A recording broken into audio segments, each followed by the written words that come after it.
Kumolo sublocation e North Alego dwaro ni piny owacho ger kar tiegruok e lowo mosebedo koling' ok tii godo kuom higni buora.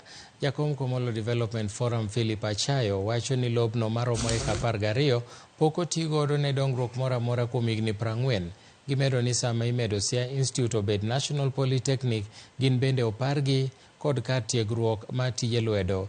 Bende gimedo ni lobno gi sani en kama jonjore ponde, gino mahinyo arita kwe e alworano.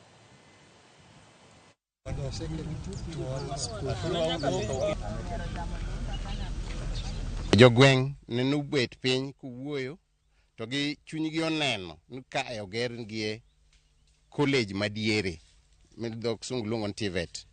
To gineno TVET ni biro konyogi e yo machielo, biro miyo nyithindgi puonjruok. Wang'eyo ni area ma wantie ni bodaboda osebedo mang'eny to ji opong'e, to nyithindo onge kod skills.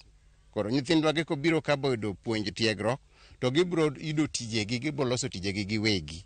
Ok nyithindo kende kata jomadongo ma pod chunygi gombo mondo som. Gik wa ikwalo idonjogo kae, onge kaka didonj bididwar, niwach en bungu motwere. Omiyo kwan ka maendeleo dibed kato dwa bed mamor.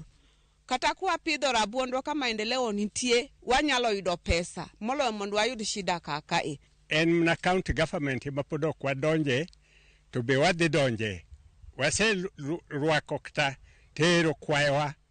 Gimwadwaro ni MP Malego Usonga, Moluor Samuel Atandi, ofise pod ok odwokowa, lakini kata kamano wageno ni machiegni obiro dwokowa, kobiro konyowa mondo